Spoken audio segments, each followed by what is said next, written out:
Good evening, everyone. My name is Jason Scorza. I'm the Vice Provost for International Education here at Fairleigh Dickinson University, and it is my honor and pleasure to welcome you to the Fall UN Pathways Forum. Our guest today is the ambassador from Croatia, and in a exciting development, our Director of Global Learning and Partnerships, Diana Cvitan, who is herself of Croatian extraction, I think that's fair to say, will be conducting the entire conversation in their native language. No, of course I'm joking. They will enjoy a conversation on current issues in and around the UN and concerning Croatia and its region. We will then have some time for Q&A, followed by a reception. The event is being video recorded, so I would ask all of you who are uncertain about the status of your cell phone ringers to check and turn them off at this time. Since we're getting a late start, I will not belabor the introductions, and I will turn things over to Diana. Thank you. Thank you. So it's my honor to introduce His Excellency Vladimir Drobnjak. Ambassador Drobnjak has been permanent representative of the Republic of Croatia to the United Nations since 2013. Currently, he serves as chair to the Special Political and Decolonization Committee, is a member of the UN Secretary General's Advisory Board for Disarmament. He also serves as co-chair of the working group on the revitalization of the work of the UN General Assembly. Ambassador Drobnjak began his diplomatic career in 1992 as the Deputy Permanent Representative of Croatia to the UN, and since then served in many ministerial roles in Croatia, including as chief negotiator for Croatia's accession talks to the EU, the European Union. In 2012, he served as permanent representative of Croatia to the European Union in Brussels. Prior to his diplomatic career, Ambassador Drobnjak served as correspondent to flagship publications in Croatia, including Vjesnik and Večernji List. He also served as correspondent to Croatian radio and TV, and was editor-in-chief in Vjesnik from 1986 to 88. So with that, I welcome Ambassador Drobnjak to Fairleigh Dickinson. I thank you very much. It's my pleasure to be here, and I apologize for being late. It took us closely to 3 hours. When we entered Holland Tunnel, it was daylight. When we exited, it was deep night. We spent, I would say, 35 minutes, close to 40 minutes in the tunnel alone, so I familiarized with all the tiles in the tunnel thoroughly. Thank you, thank you. We very much appreciate you taking the time, and we know that your time is certainly valuable. I'd like to invite you to share with the audience a little background on Croatia and its role in the international community. Well, when you evaluate Croatia's role, you could have 2 points of departure. One is geography, and the other is Croatia's membership in various international fora. If we take membership, well, Croatia being a member of European Union and being member of NATO, these two membership very much define Croatia's foreign and security policy, because as any other EU member state, Croatia is part of common foreign and security policy, and of course, being a part of NATO alliance, Croatia is also very much aligned with defensive prerogatives of the alliance. When it comes to geography, Croatia is the only country in the world that is at the same time the Nubian country and Mediterranean country. To explain a little bit more. The biggest European river, Danube, flows, among many other countries, through Croatia. And being a lifeline for Central Europe in transportation terms and in more other reasons than that, Croatia, Danube goes also through Croatia. At the same time, with 1,000 kilometers of the coastline, Croatia is very much a Mediterranean country. There is no other country in the Mediterranean with the exit to Danube River, and there is no country through which Danube flows with Mediterranean coastline. And this puts us in a very specific position, because Croatia is also at a bordering Balkans, and we are also Central European country. So this definitions of our geographical position define also our political roles, because we have very strong Mediterranean policy and Mediterranean dimension. We also have, we are exercising our Central European role, and we belong to various geographical regional organizations like the Nubian Countries Association, like a Central European Countries Association, and so on. But with our very specific position in the world, Croatia is equally trying to be active on a global stage as United Nations member state, one of 193 member states, as European Union member state through 28 member states of the European Union and through NATO.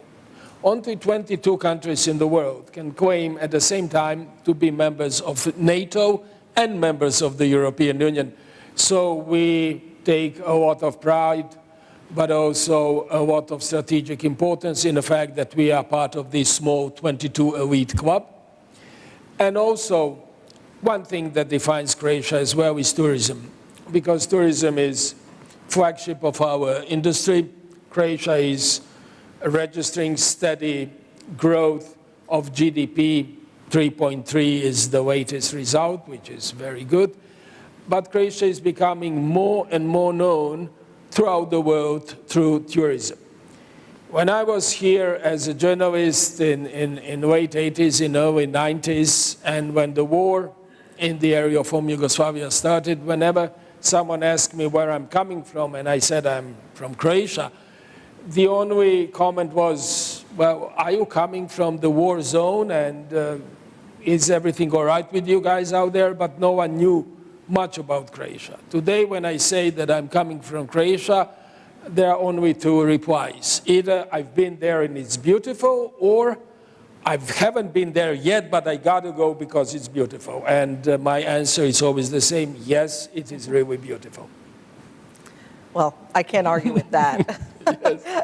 So, from Croatia's position within these multilateral organizations, particularly looking at the UN and current criticisms of the success and effectiveness of multilateral organization, there are many calls for United Nations reforms from both inside and outside of the organization, critiques regarding financial management, humanitarian goal achievement, quite a well-rounded collection. Are these critiques valid, and how would we respond to them? United Nations is almost 75 years old organization, 72 years old. And it was established in completely different era.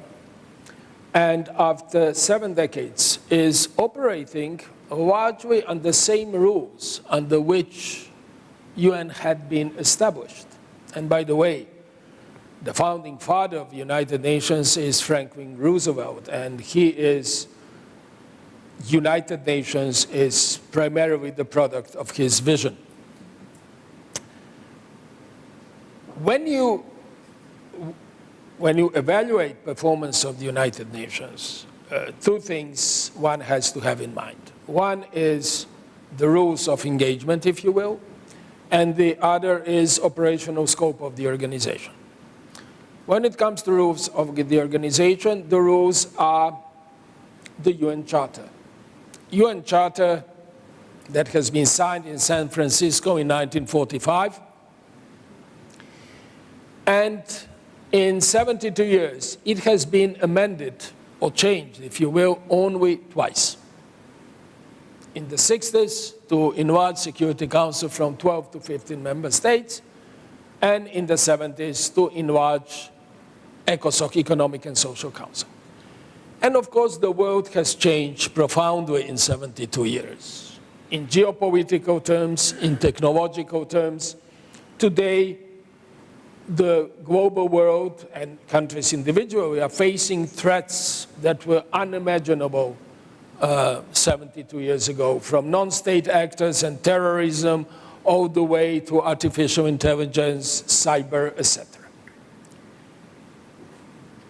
UN, when you evaluate UN, there are three fields of work, what we call in the UN 3 pillars. One is peace and security, the other is development, and the third one is human rights. When people with not much knowledge about the United Nations are evaluating performance, they start with peace and security. And they are saying, what good is UN doing when we still have a horrible war in Syria, when we have war in Yemen, etc.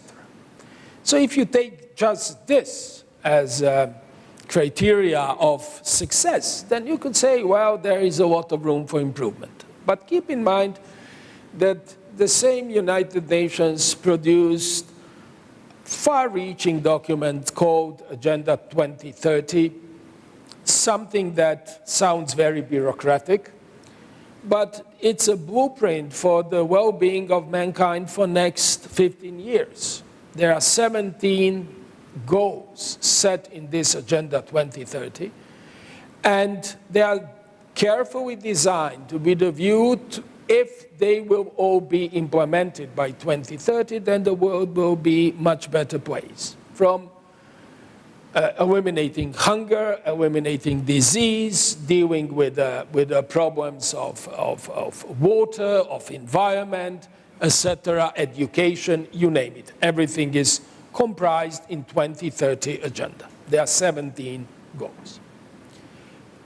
But also, all the humanitarian aid being delivered, all the children being vaccinated in African countries, all diseases being put under control, all this is the work of United Nations and its agencies. So United Nations should be regarded in much broader scope than just secure peace and security. And due to the fact that the world is changing, and United Nations are trying to cope with that change, and that's why you have a constant push for reforms. Some reforms are small in scope, some are big in scope, but when you look back, United Nations is much more improved organization today than it had been 20 or 40 years ago. And the world is of course, a different place.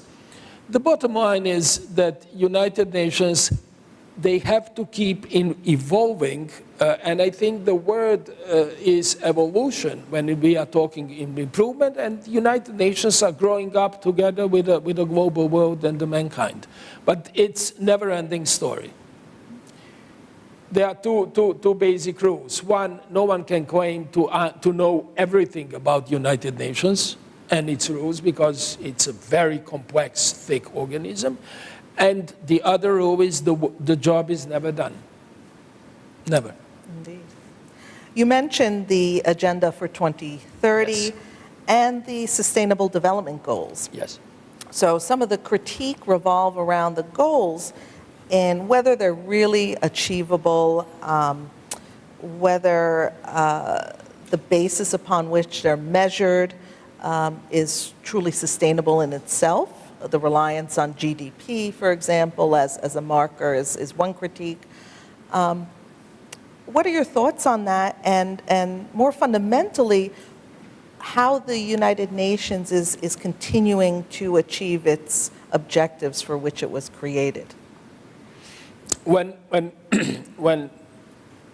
first SDGs, as we call them, Sustainable Development Goals, are continuation of Millennium Goals. That was the first set of 6 basic goals set up at the beginning of the century for United Nations, but now the whole process has much more involved. And you have 17 goals. And one would say, why do we need 17 goals? Isn't this too many?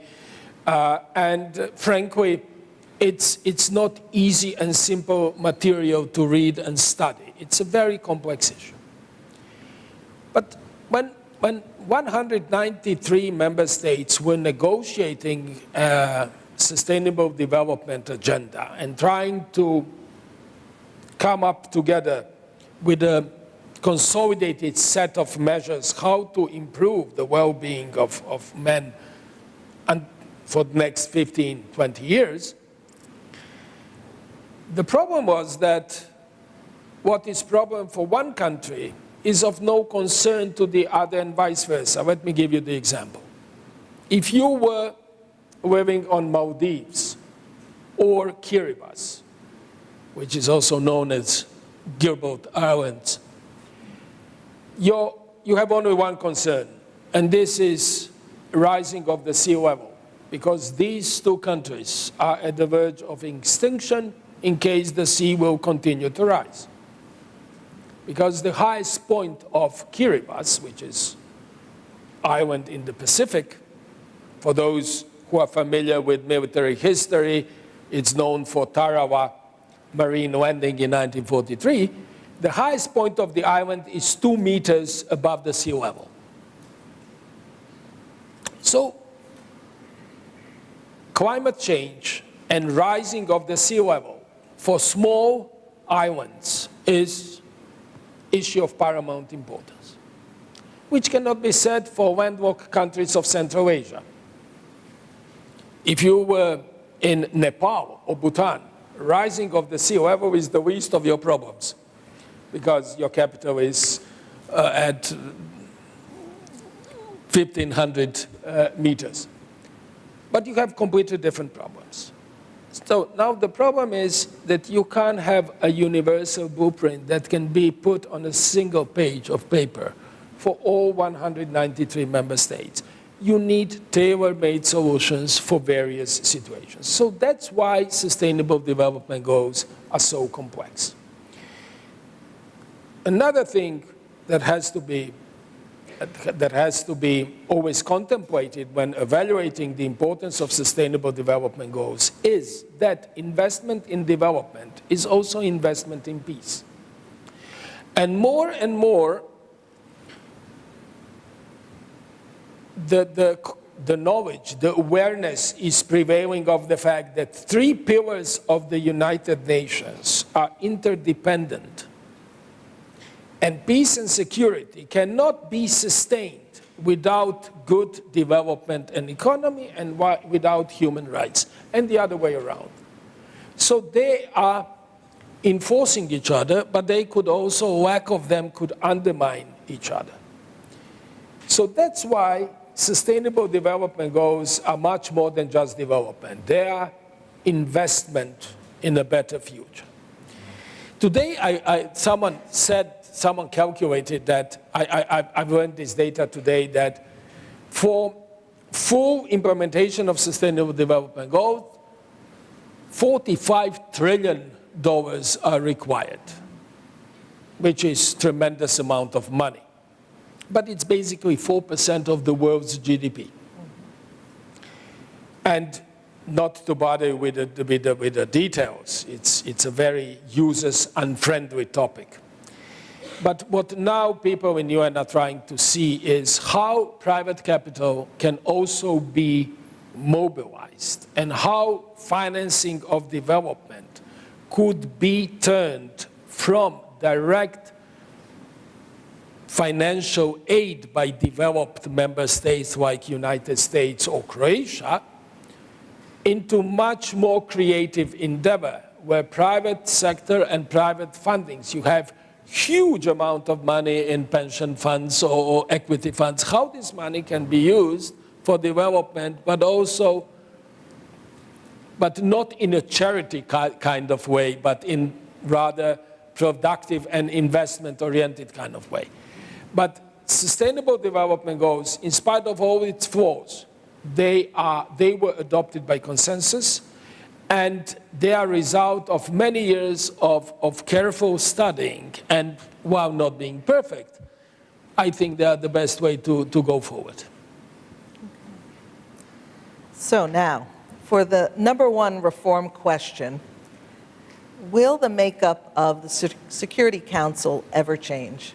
Well, that's a billion-dollar question, and that's the question that everybody is talking about. Well, Security Council. Security Council is one of the main bodies of the United Nations. Now, the complexity of United Nations is that you have two pivotal bodies that frame the organization.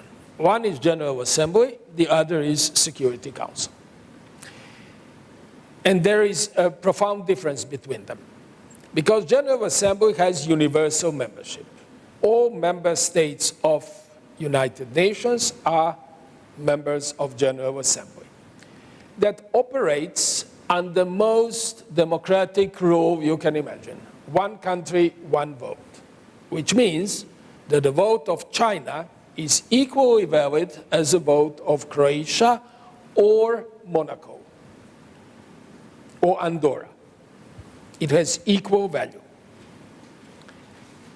And decisions are made depending on the rules and on the topic by simple majority or two-thirds majority. But basically, small member states, if well organized, can outvote big. And then you have Security Council, which is the least democratic body in the international relationship, because you have 5 permanent member states with veto power. And nothing can be adopted in Security Council without consent, or at least abstention, because abstention is not opposition, it counts as no vote, from 5 permanent member states, which are, as you know, United States, China, Russian Federation, United Kingdom, and France. So, both bodies are part of the UN system, and daily work in the United Nations is calibrating between two extremes. General Assembly with its universal membership and ultimate equality of votes, and Security Council. By the way, today Russia used its veto power on one resolution. Security Council members, there are 15 members of Security Council, 5 permanent members and 10 members with 2-year mandates, which rotate on a specific scheme. And they are being elected by other member states, while permanent member states are there permanent. And now there is an attempt to increase the number of members in Security Council. And the question is, there are multiple questions. So what I'm going to tell you in the next 2 minutes, take it not only or not necessarily as lecturing you about Security Council, but as the example how something that looks simple as a question, the more you go into the answer, the more complicated it becomes. And you end up with no simple answers or no answers whatsoever. So there are 2 questions when it comes to Security Council enlargement. One is for how many members? From 15 to how many? 20, 22, 18, 23? This question is still without the answer. And second, in what categories? Do you enlarge only rotating 2-year mandate member states, or you enlarge category of permanent members? So will you have, in the end of the reform, besides 5 that I already mentioned, additional 2, 3, or 4 member states with permanent? And if you add permanent category, let's say there are 4 candidates, Germany, Japan, Brazil, and India. Will you give them veto power as well, or not? The answer, that answer we know, no. But, so, member states are divided on the answers. We all agree that we should invade Security Council, but we cannot agree for how many states, and we cannot agree in what categories. How do you invade Security Council? Once you reach decision, you need amendment to the UN Charter, because in the UN Charter, which is like a constitution, take a UN Charter as a primary law for UN as a founding document, and UN Charter serves not only as a founding document, but also as a living, in parentheses, constitution. So you have to amend it.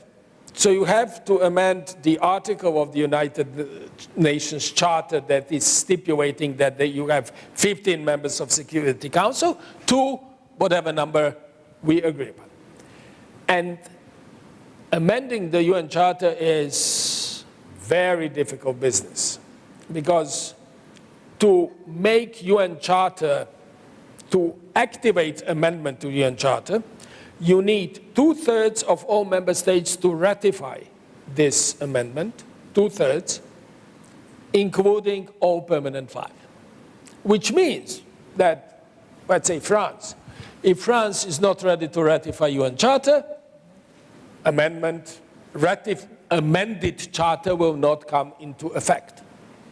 So this process could take years. So I think that we shall keep very extensively debating and agreeing on the need to reform the Council.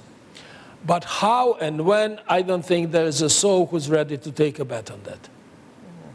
Sounds like quite a big challenge. Yes, it is. Indeed. Speaking of challenges, what do you see as the most pressing challenges for which the UN must adapt to move forward? Well, I would divide this into three categories. One is hardcore security, to keep maintaining peace and security, and the areas where the war is going on, of course, to put it under control and to stop it as soon as possible. And keep in mind that whenever you have a war conflict, it's not only the issue of stopping the war, it's issue of taking care of refugees, it's issue of humanitarian assistance, it's issue of rebuilding and post-war rehabilitation. So this is one area. The other is, as I said, nexus between peace and security and development. For instance, today, you are all aware of the huge problem with migrations, and Europe was hit by migrants and refugees. And when you are contemplating this issue, be mindful of the difference between a refugee and a migrant. And sometimes those wave of people crossing the borders are composed of both categories. Refugees, who are running away from hardship or conflict, or migrants who are looking for a better life, not necessarily being threatened in the homes of their origin by war or any other humanitarian catastrophe. Now, what originates? Why are so many people on the move? Well, there are various reasons, but in some parts of the world, it's war that creates refugees. Syrian war created millions of refugees. But also climate change is creating refugees. And underdevelopment, because people are leaving their homes if there is no development, if there are no jobs, looking for better work, looking for better life elsewhere. So, in that regard, development is equally generating migration and refugee crisis as is war conflict. And this is what I already said. This is how interlinked and interdependent these areas are. Another area is the world that is changing, and technology is changing to the point that sometimes we are already falling behind in our discussions and possible solutions. And I think that what we're going to need is leapfrogging forward. Let me give you an example from one UN area, which is disarmament. In the field of armament, artificial intelligence is profoundly changing the algorithm of the war, of the battlefield, completely. And when we are talking about artificial intelligence being applied to the armament system, we are not talking drones, standard drones. Drone is operating by a human being. It's just sophisticated machine, but it's fully operated by men. We are talking artificial intelligence being used in what colloquially is known as killer robots, and it's something like coming from a Terminator movie, which is becoming, in the very sophisticated, advanced weaponry, a reality. So if you have completely automated war machine operating under artificial intelligence, how do you assign accountability for the acts of that machine? Who is accountable for unlawful killing? Machine or programmer or someone who pressed the button to activate machine? So there are many very complex and very sophisticated questions that we are facing these days. Another is non-state actors. When United Nations were created in 1945, the category of non-state actors didn't exist. No one could even remotely envisage something like that. But today, non-state actors are very much present. ISIS or Daesh is a textbook example of a non-state actor representing significant threat to security and well-being of all of us. So the problem is that United Nations not only have to use all the existing tools in the UN toolbox, UN also has to be advantageous and visionary enough to anticipate faster and faster changes. Internet, cybersecurity, one can go for forever talking about it. Also anticipating faster and faster changes of our environment that we have to address also through UN mechanisms. Otherwise, we shall be out of the loop.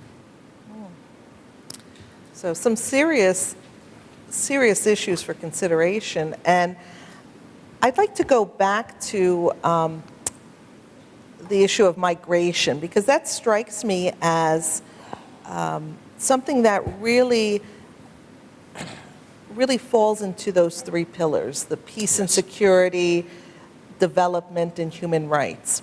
And during the recent Syrian crisis and the mass migration flow, there was tremendous criticism for the United Nations, the role of the EU in addressing that. And Croatia itself had to deal with a massive flow. Considering that, and considering challenges in addressing such fundamental issues, where do you see, and I'd like to position this as our final question and open it up to the audience, where do you see the future role of the United Nations going, as well as multilateral organizations generally? Well, that's not only a very good question, it's a very timely question, because what is going on as we speak is advanced work on Compact for Global Migration. It's a document that it's supposed to be adopted in September next year. We hope by consensus by all member states. And it will not be legally binding, though it will contain a blueprint how to deal in orderly and and a legally sound way with migrations and with the issue of migrations. Now, there are several elements that has to be included.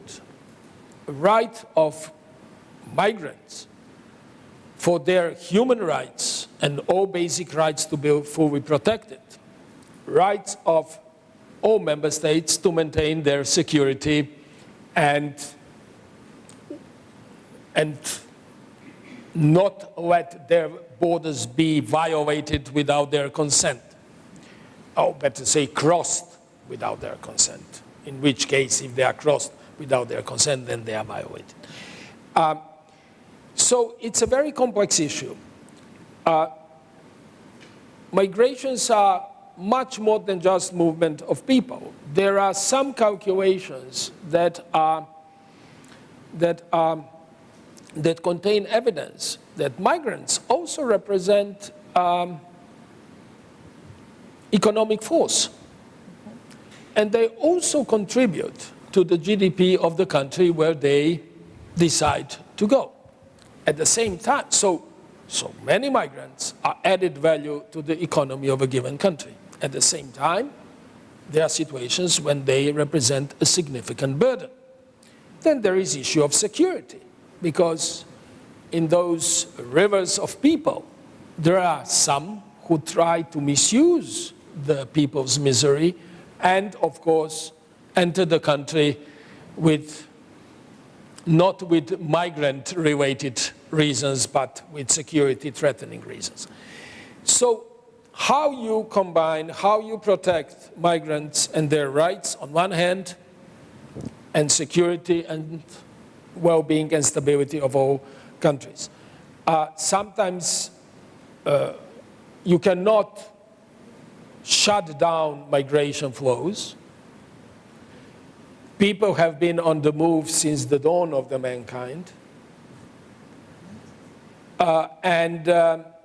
You have many examples that if you shut the route A, the route B or route C will develop underground route. It cannot be stopped, but it can be regulated. And it has to be regulated in a way that everybody benefits and that all rights that I mentioned are protected. This is the goal of the Compact for global migration, for orderly.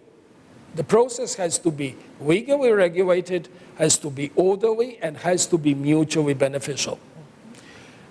So I think that the zero draft of that compact will come up in February. The goal is to, after very thorough debate among all member states, and civil society role is paramount in this regard also, that it will be adopted, we hope so, in September. Okay. That's good news. Absolutely. So I'd like to open up the floor to questions. We have a microphone. So if you raise your hand, Caitlin will come over. I think we have a question here in the front row. Thank you. Thank you very much. And if you My could- name is John. I'm a student here at Fairleigh Dickinson. I would like to ask you what the most amazing thing you've seen the UN do in a country is.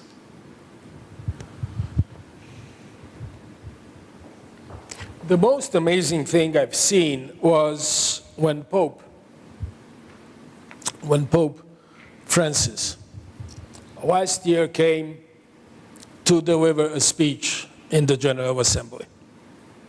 And it was on the first opening day of the high-level week when all heads of state and government are present. And this is always the glorious day because when that huge General Assembly room is packed with people and all countries are there with all their leaders.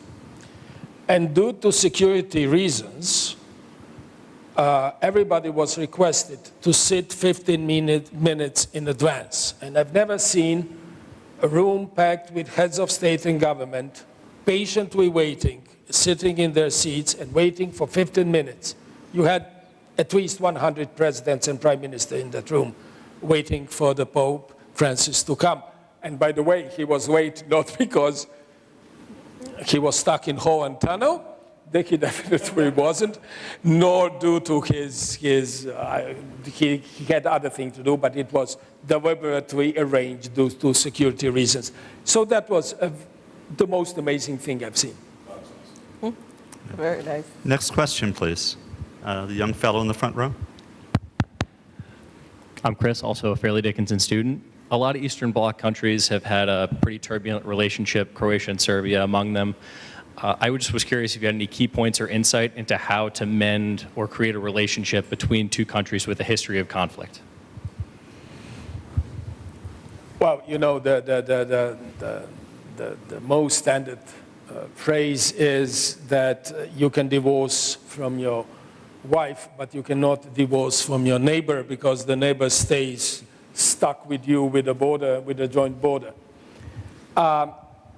Well, mutual respect and time. Time heals many wounds. But also, when it comes to Europe, the most healing power for Europe after two horrible world wars in 20th century was the healing power and galvanizing power of the European Union.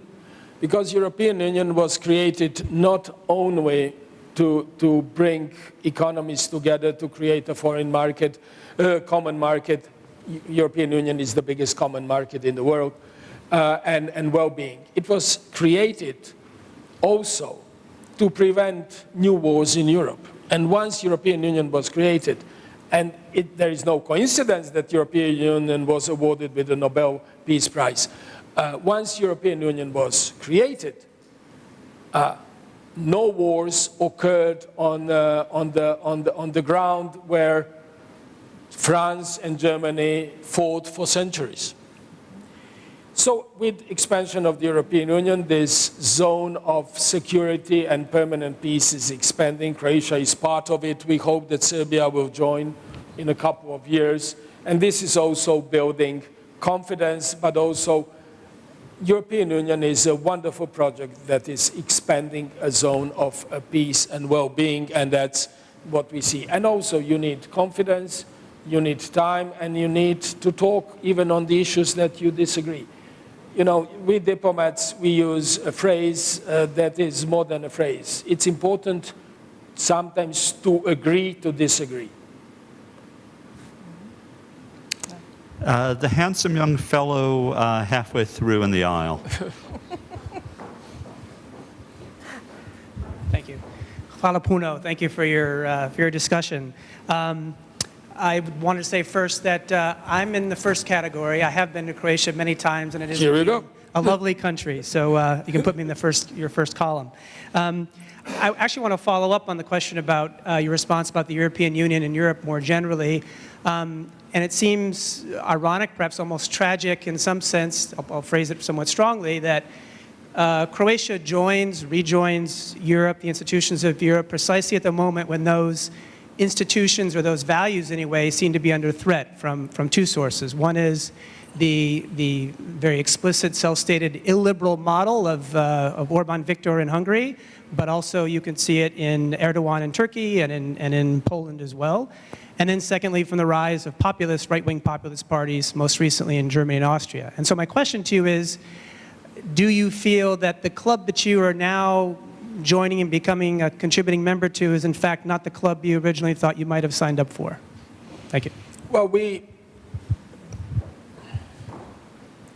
worked very hard for many years to join the European Union, and we, from the day one at least, us who were professional diplomats who were negotiating accession and working on it, we were aware from the day one of all the vices and all the virtues of the European Union. The European Union is far from perfect, but its good sides outweigh significantly its problems. There is another phrase typical for European Union, and this is that European Union evolves and grows through crisis. You have cyclical crisis of the European Union. I give you one from 2005, when we started, when Croatia opened accession negotiations. We opened in September, in the springtime, 2005, a big and ambitious attempt to create a European constitution, if you will, failed because it was rejected by France and Netherlands. And at one point, it looked like EU will plunge into deep crisis because this new European constitution that former French President Giscard d'Estaing was at the head of that project failed. But yet, Europe grew stronger, and then the Lisbon Treaty was the result of it. Then you had a significant problem with Greece and the problems with the Eurozone, within Eurozone. At one point, it looked like a doomsday.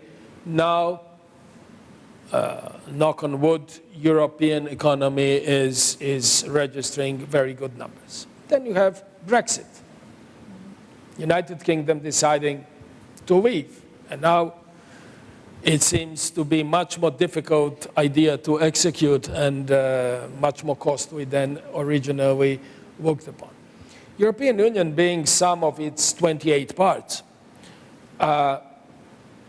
almost every week, if not month, somewhere in the European Union you have elections. Someone is electing someone, because contrary to United States, where you have elections always in the autumn, or always on the election day, in Europe you don't have thing like the election day. So basically, every week you have some kind of elections. Last week we had election in Czech Republic. A week earlier we had elections in Austria. So we are going through election cycles all the way. And sometimes elections are producing results more leaning on the populist side, sometimes in the other direction. And yes, you can always pick an example saying, well, will this bring trouble? European Union is a very difficult mechanism to manage. But I would say that all in all, European Union is making progress. And for Croatia, just to answer you, my final point, membership in the European Union, it's benefiting Croatia's economy. The reason why, as we speak, our GDP growth is plus 3.3 is to a large degree due to our membership in the European Union. Why? Because small and medium, I don't want to sound complicated, but small and medium-sized entrepreneurs who, before we became EU member state, had a very difficult time to export their products to German, Italian, or whatever, Austrian market. Now, for them to export their product to Austrian or German market is like exporting product to a neighboring city in the vicinity of Zagreb. And this brought a significant rise of our export industry. Also, being member of the European Union is benefiting our tourism. Will everything be rosy in the next 5, 10, 15 years? Of course not. But is EU the best solution for us? Yes. And that's why so many other candidates are trying to enter European Union, because as we speak, you have 5 official candidates, Serbia, Montenegro, etc. Let's take the next question in the far second to the last row. And then we'll come to the young lady on the aisle. Okay. Hi. Hello.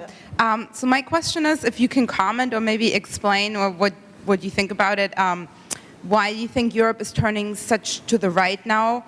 Austria has voted for a rather conservative right-wing person. Germany, the AfD, got like the first time seats in the parliament since Hitler. France and the Netherlands came close. Do you think it's because of the refugees, and where do you think it's going to lead? Do you think it's going to lead to, like, kind of like going with like the last question, do you think it's going to maybe break up the European Union? No, I don't think European Union will break up, not at all. I don't know what will happen in 5 centuries down the road. I suppose we shall be in a confederation of galaxies, but for the moment, I don't think it will break up. Well, 2 years ago, before we had, look, you can always take example of one country and then use this country as a prevailing trend. It depends from country to country. Take France, for instance. Victory of Macron was hailed and labeled as a victory of moderate, middle-of-the-road politics.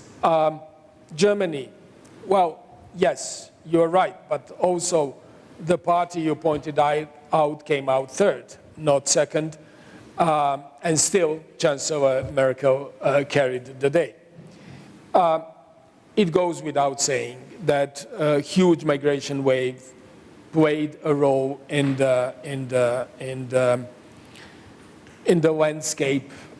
landscaping, if you will, part of European political field. Yes, this is a fact, and this was more than evident in the outcome of Austrian results.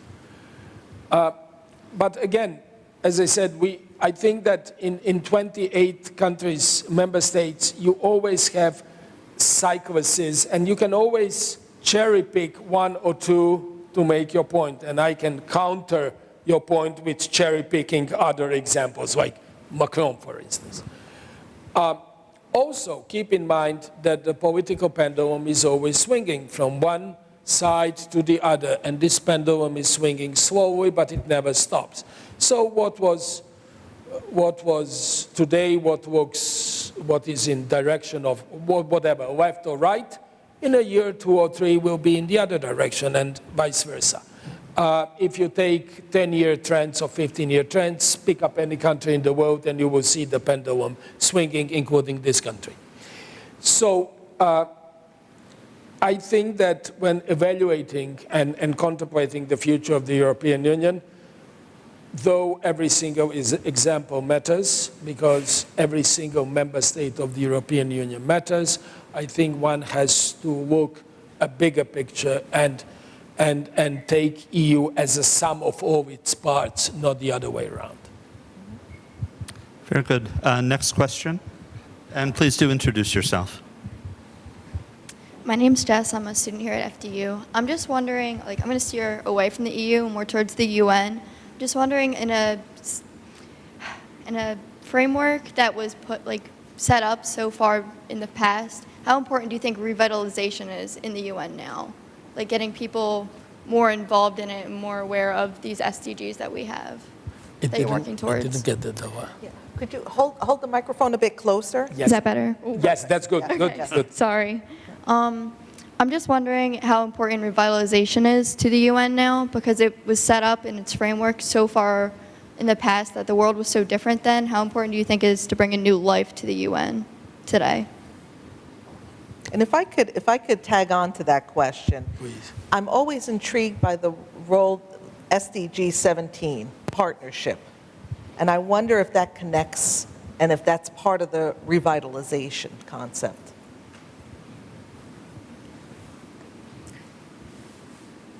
When I was talking about UN, I failed to mention several important players in the field which are not formal part of 193 member states.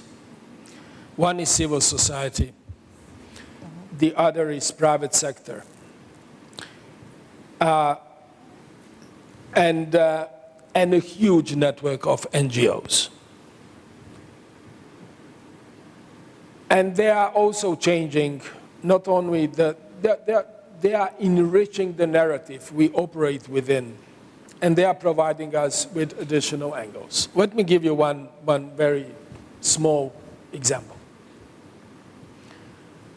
A year ago, but not so long ago, there was a thematic debate in Security Council on the matter of cybersecurity and threats that cyber may represent to international peace and security.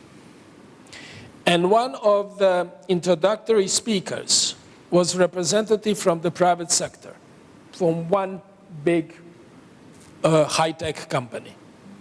I spent almost quarter century in the United Nations. I've never seen before that a private sector taking the floor in Security Council, giving introductory speech. but it was well merited because the guy that spoke, he knew about the matter much more than anybody else in the room, and he really provided a good framework and good substance for the debate that ensued. So my point is that when UN is changing profoundly, however, from the formal point of view, it's not changing that much, because for the reasons I explained, you cannot change the charter easily. And you have to operate within the framework that was given 72 years ago, primarily agreed between President Roosevelt and then Soviet Union and other victorious states in the Second World War. But if you take daily business of the United Nations, it's completely different ballgame in some aspects, in some it's identical, than it had been 72 years ago. So I think that the presence and role of civil women, let me just give you a final example. Today, the gender issues and the role of women in the UN is prominent. 25 years ago, people barely spoke about it. So yes, we are moving forward, and I think that EU is adjusting. You mentioned partnerships. Yes, because in the end of the day, to put into effect 17 goals, and I said it's $45 trillion. But you need money. You cannot implement sustainable development goals only through good speeches and voluntary work. You need money. But where is this money going to come from? For that, you need partnerships. I can tell you that there is a group called Friends for Financing of Development, which is, its primary host is Canada. And we have occasionally, once a month, we have working meetings at which we have representatives of big private companies attending the meetings because they want to know more about SDGs, and we want to explore how they could find their interest to get involved. Again, not as a charity, but as a mutually reinforcing project.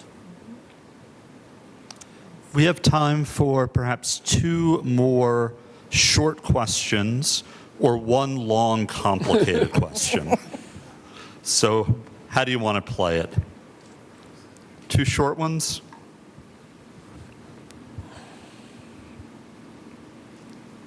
Wait for the microphone, please. Right up front. Now, will this be a long, complicated one or a nice short one? Damn it. All right, fine. Hi, my name is Hi. Rachel. As a journalist, I want to know if you have an opinion on President Trump's stance on the media and his idea of fake news.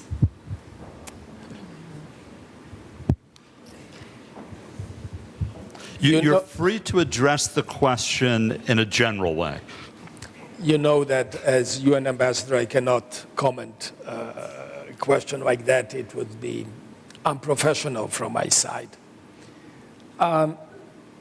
But let me tell you one thing about when you raised media. There is also a talk in the United Nations. To what extent we can cope, and we have to deal with the new technologies that profoundly change the world of media.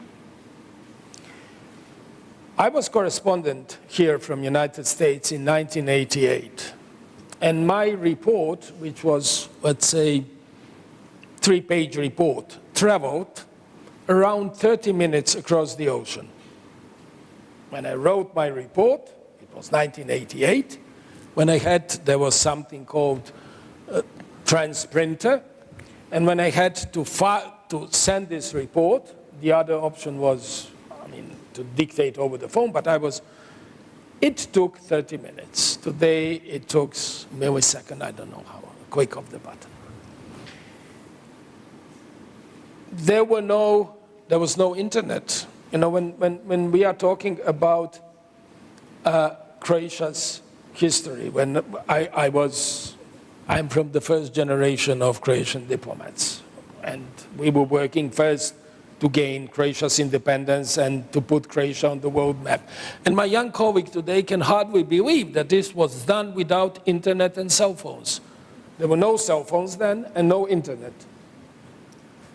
And Which sounds dinosaurs. like a dark, barbaric age. Yeah. I was there. But papers, the whole technology of journalism was profoundly different. And when you were writing your article, I will finish with that point. When I was writing my articles, and word processing was in a very, very early stage of development. There was no copy-paste. I had to carve every single sentence and think about it. And I think that at that time, journalism and the world itself, being forced to think twice before putting something on the paper because technology enabled you to do otherwise. It was word of a more prudence and higher quality of thinking, that's what I think. But also it's my age probably talking about. Thank you.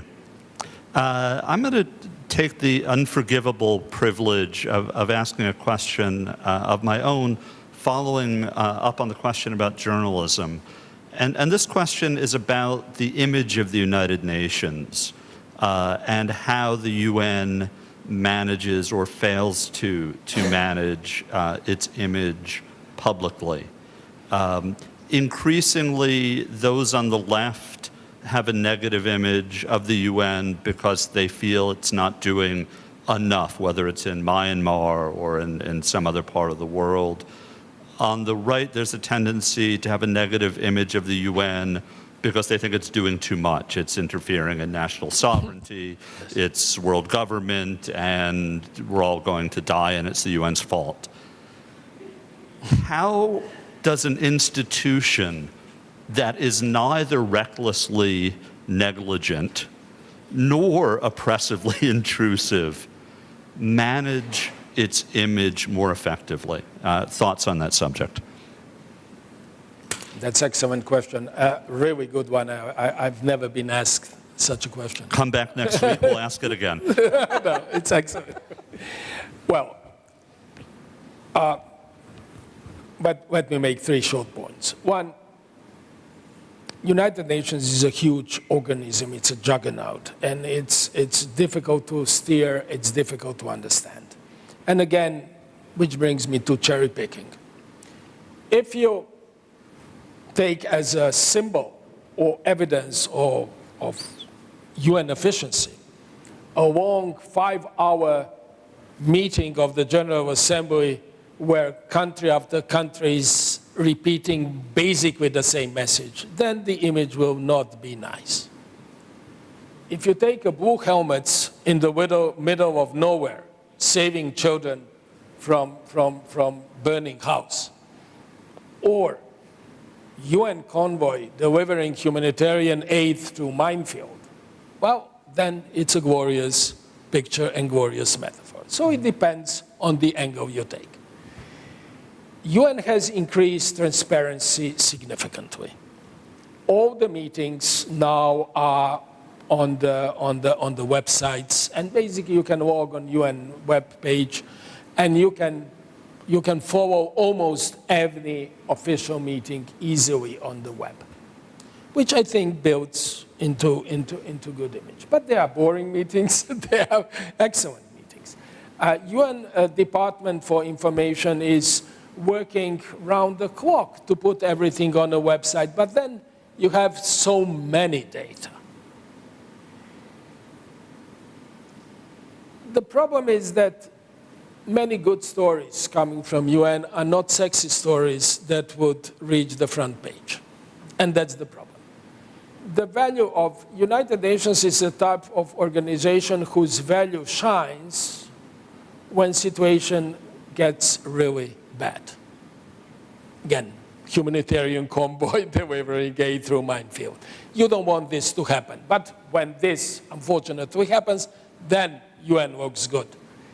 But UN, with all its shortcomings,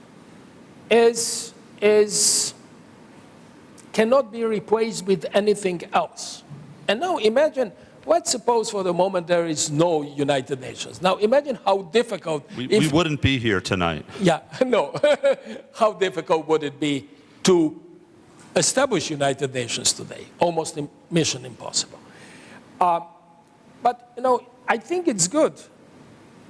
Go to UN webpage. Go to the web containing information. And the more time you spend, it's not, I'm not saying that you will spend hours saying, oh, this is so interesting, I have to do it again. But it will provide you with a much better picture how complex UN system is, but also how many good things UN is doing. And it's really doing a lot of good things. So yes, the answer to your question is more transparency, more reform. Thank you very much. Our official time is coming to an end. I hope the ambassador will be joining us for a glass of something and a bite of something in the Sarah Sullivan room. You all are welcome to attend. Before we break, I just want to draw everyone's attention to this exciting informational flyer, which is available on tables outside. And it explains how you, that's right, you, can take your university core courses while studying abroad in Roxton, England, Vancouver, Canada, or now China. So pick one of these up, share one with a friend, pin it up on the bulletin board, and we'll see you in a few minutes. Join me in thanking the ambassador and Ms. Vatan.